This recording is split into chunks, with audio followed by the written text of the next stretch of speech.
네, 주요 7개국 G7 외교 장관들이 북한을 향해 도발을 자제하고 비핵화 협상에 관여하라고 촉구했습니다. 부족한 코로나19 백신의 공급량을 늘리기 위해 거론되는 지식재산권 면제 방안에 대해 미국 정부가 지지 의사를 밝혔습니다. 밤사이 들어온 글로벌 뉴스 김지수 기자와 살펴보겠습니다. 어서 오십시오. 안녕하세요. 네. G7 외교 장관들이 한자리에 모여서 북한을 향해 도발을 자제하라, 대화에 나서라 이렇게 촉구를 했는데 미국의 새 대북 정책에 대한 지지 의사를 밝혔다고 봐야 될 것 같습니다. 이 소식부터 좀 전해주시죠. 네, 미국과 영국, 프랑스, 독일을 비롯한 주요 7개국 G7 외교 장관들은 미국의 새 대북 정책에 지지 의사를 밝히면서 북한을 향해 대화에 나서라고 압박했습니다.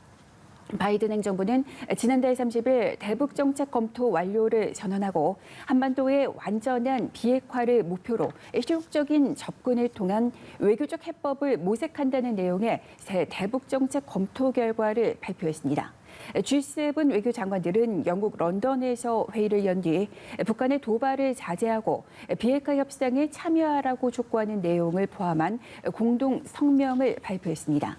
이들은 완전하고 검증 가능하며 불가역적으로 북한의 모든 불법 대량 파괴 무기와 탄도미사일 폐기를 목표로 하는 것을 유지로 한다고 전했습니다. 이들은 미국이 이런 측면에서 계속 노력한 것을 환영하고 지지한다면서 미국의 새 대북 정책에 힘을 실어줬습니다.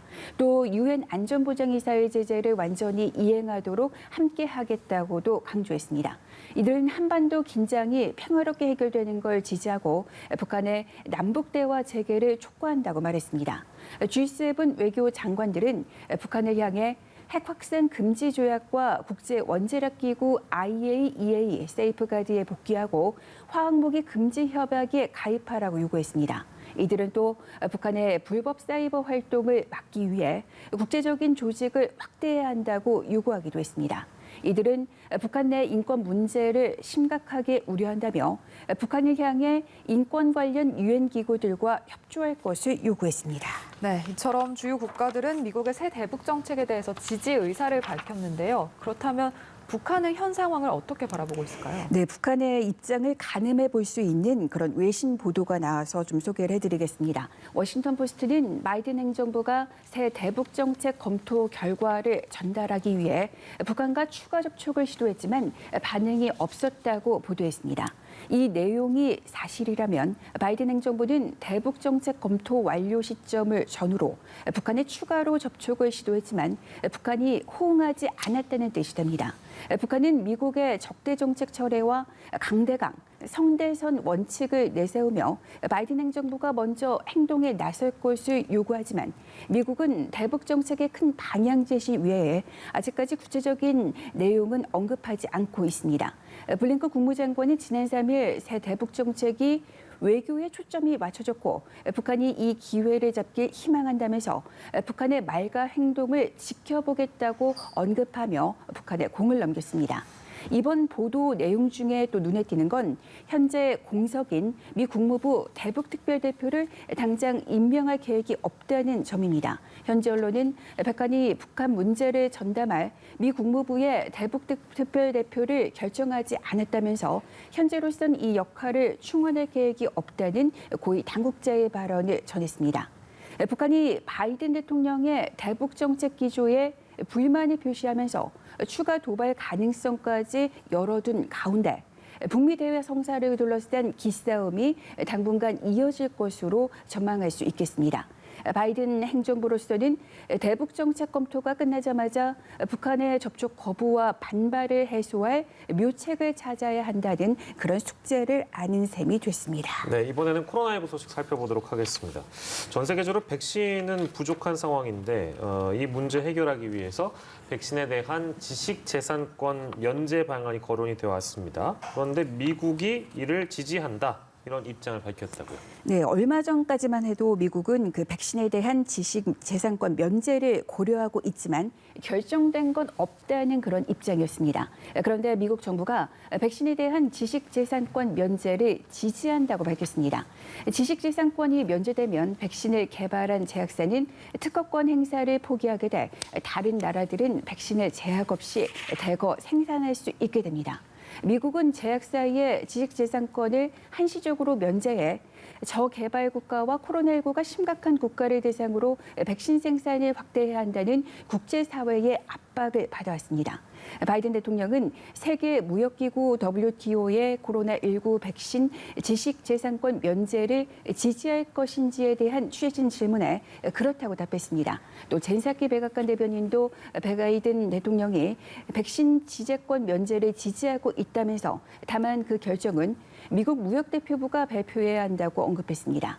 미국 무역대표부는 성명을 내고 백신에 대한 지식재산권 면제를 지지한다고 밝혔습니다. 캐서린 타이 미 무역대표부 대표는 대유행을 종식하려면 백신에 대한 지식재산권 보호를 면제해야 한다면서 바이든 행정부가 백신 제조를 확대하고 원료 공급을 늘리기 위한 노력을 지속할 것이라고 말했습니다. 다만 타이 대표는 지식재산권 면제 협상과 관련해 WTO 규정에 따른 보호를 포기하는 데 필요한 국제적인 합의에 도달하는 데 시간이 걸릴 것이라고 설명했습니다. 타이 대표는 최근 백신 제조사와 만나 지식재산권 면제 방안을 논의했으며 WTO와도 논의에 나설 것으로 알려졌습니다. 그러나 일부 선진국은 자국 제약사를 의식해 반대할 가능성이 있어 협상이 쉽지만은 않을 것이라는 전망도 나오고 있습니다. 세계보건기구 WHO는 백신에 대한 지식재산권 면제를 지지한 미국에 대해 지혜로운 리더십을 보여줬다고 환영했습니다. 이어 이 같은 결단은 백신의 공평함을 위한 역사적인 결정이라면서 미국은 위기의 순간에 모든 사람의 건강을 우선시했다고 평가했습니다. 네, 관련 협의가 잘 진행이 돼서 백신 공급 확대로 나아갈 수 있기를 기대해 봅니다. 다음으로는 이스라엘 이야기를 해볼 텐데요. 백신 높은 접종률로 이 집단 면역에 근접했다는 평가를 받고 있는데 백신 접종을 마친 사람들에게 발급해주는 증명서가 있는데 이 증명서의 유효 기간을 연장하기로 했다고요? 네, 이스라엘이 백신을 맞은 사람과 또 완치된 사람에게 발급해주는 면역 증명서의 유효 기간을 올 연말까지 연장했습니다. 이스라엘 정부는 오는 12월까지 면역증명서 그린패스의 유효기간을 연장한다며 그때까지 3차 접종을 할 필요는 없다고 밝혔습니다. 이스라엘 정부는 지난 2월 그린패스 제도를 도입했습니다.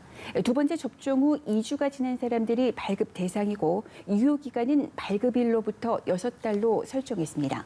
이스라엘 정부는 일률적으로 그린패스의 유효기간을 연장한 근거를 구체적으로 설명하지는 않았습니다. 정부와 전문가들은 그동안 그린패스의 유효기간을 어느 정도로 할 것인지에 대해서 고민해온 것으로 알려졌습니다. 전 세계적으로 변이 바이러스 확대 등 심각한 상황을 감안한 것으로 보입니다. 지난해 12월 중순 화이자 백신을 접종으로 시작한 이스라엘에서는 전체 인구 930만 명의 54% 이상이 두 번째 접종까지 마쳤습니다. 네.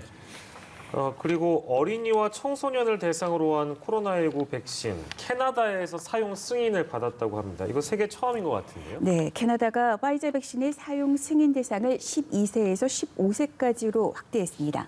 캐나다 정부는 16세 이상에게만 접종이 허용됐던 화이자 백신을 12세 이상에게도 접종할 수 있도록 결정했습니다.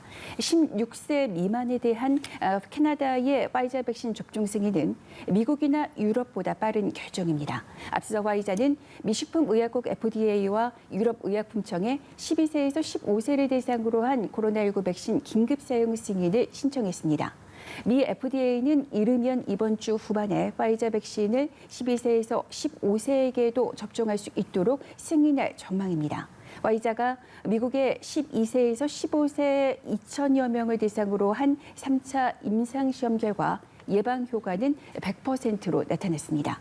어린이와 청소년의 경우 중증 코로나19로 진행될 가능성은 상대적으로 적지만 이들이 인구의 상당수를 차지하는 만큼 어린이와 청소년에 대한 접종은 코로나19 극복에 꼭 필요한 것으로 여겨지고 있습니다. 네, 이 소식까지 만나봤습니다. 지금까지 글로벌 브리핑의 김지수 기자와 함께했습니다. 고맙습니다.